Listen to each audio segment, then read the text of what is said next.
जिस तरह से इस बार का लोकसभा चुनाव बड़ा रोमांचित रहा, उसी तरह से लोकसभा के भीतर भी आपको भरपूर रोमांच देखने को मिलेगा। हो सकता है क्रिकेट मैच से ज्यादा मजा इस बार आपको लोकसभा के सदन में आए। जी हां, बिल्कुल ठीक, क्योंकि यहां पर इंडिया गठबंधन ने एक पेंच फंसा दिया है और उसके बाद ये देखने वाला समय बताएगा आने वाला कि एनडीए के घटक मोदी को वहां पर धोखा भी दे सकते हैं क्या। आखिर क्या पेंच फंसा दिया इंडिया गठबंधन ने, बताते हैं आपको। नमस्कार, मैं हूं गिरिराज शर्मा और आप देख रहे हैं सरल टॉक। दोस्तों, आप सभी जानते हैं कि इस बार की 18वीं लोकसभा के लिए जितने भी सांसद चुनकर के आए हैं उन्हें बाकायदा शपथ दिलवाई जाएगी प्रोटेम स्पीकर के द्वारा। और 18वीं लोकसभा की पहली बैठक 24 जून से 3 जुलाई तक चलेगी। इसी बीच शपथ दिलवाई जाएगी और लोकसभा के स्पीकर पद के लिए चुनाव भी होगा।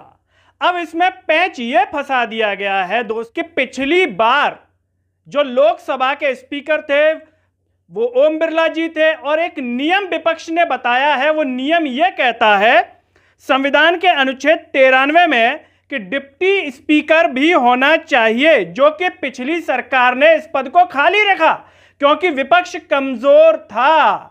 तो इंडिया अलायंस ने मांग रख दी है कि डिप्टी स्पीकर का पद दिया जाए।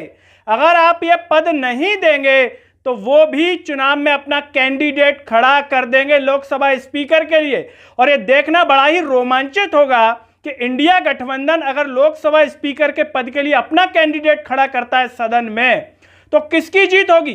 क्योंकि यहां पर मामला इसलिए फंस सकता है कि टीडीपी के चंद्रबाबू नायडू और जेडीयू के नीतीश कुमार, इन दोनों की भी इस पद पर नजर है। हालांकि मीडिया के सामने इनके प्रवक्ता ये कह रहे हैं कि नहीं, जो बीजेपी पद पे जो खड़ा करेगी उसको हम समर्थन देंगे। लेकिन दोस्तों, आप बखूबी जानते हैं कि राजनीति है, बाप भैया भैया भैया आपस में सगे नहीं होते तो फिर ये तो बड़ा दूर का रिश्ता है। टीवी पर भले कुछ भी कहें लेकिन खींचातानी तो होती ही है।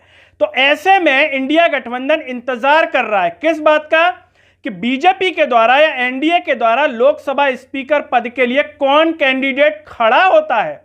लेकिन अगर एनडीए स्वेच्छा से डिप्टी स्पीकर का पद इंडिया अलायंस को नहीं देता है तो ऐसे में चुनाव होगा और चुनाव में किसकी जीत होगी ये तो समय बताएगा, लेकिन रोमांचित बहुत होगा। इसीलिए हमने कहा कि क्रिकेट के मैच से ज्यादा मजा इस बार आपको लोकसभा राज्यसभा में देखने को मिल सकता है।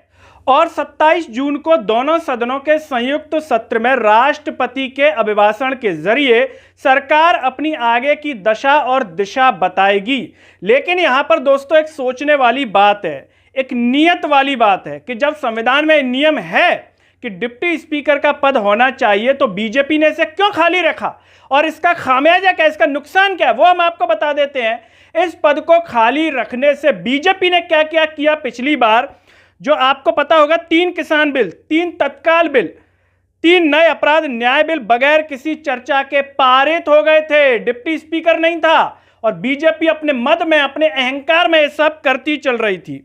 और इसके साथ ही साथ ये तब हुआ जबकि संसद से रिकॉर्ड संख्या में विपक्षी सांसदों को निलंबित किया गया था। ये नियत, और यहां पर ओम बिरला जी पर भी कई तरह के सवाल उठे थे, क्या यह भेदभावपूर्ण, क्योंकि वो भी बीजेपी से जुड़े हुए ओम बिरला जी तो कुर्सी पर बैठ करके वो न्याय नहीं कर पा रहे थे।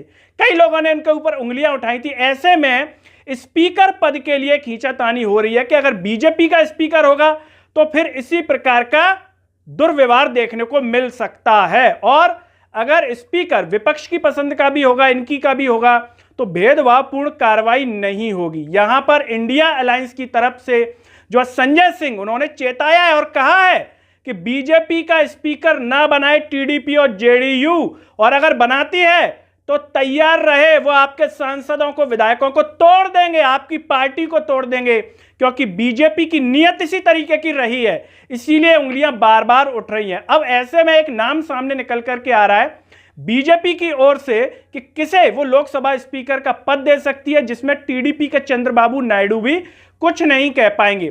तो टीडीपी के जो चंद्रबाबू नायडू हैं, उनकी पत्नी की बहन है, वो पहले कांग्रेस में थी, अब बीजेपी आई है, उनका नाम हम आपको बता देते हैं।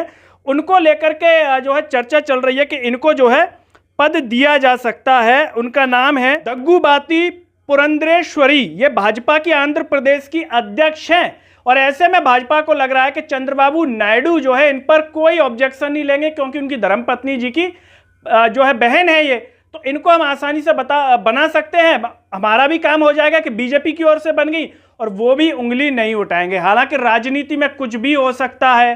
क्या नायडू इन पर जो है समर्थन नहीं देंगे, कहेंगे कि नहीं हमारी पार्टी का बनना चाहिए, या आने वाले समय में पता चलेगा। लेकिन इस बार इंडिया अलायंस ने पेंच फंसा दिया है और देखने वाली बात होगी कि स्पीकर किसका बनता है और क्या डिप्टी स्पीकर का पद जो है इंडिया अलायंस वालों को मिलता है या फिर नहीं मिलता है। दोस्तों, इस पर आप जो भी सोचते हो कमेंट बॉक्स में अपनी राय जरूर दीजिएगा। इस वीडियो को हर जगह शेयर कीजिएगा, चैनल को सब्सक्राइब कीजिएगा।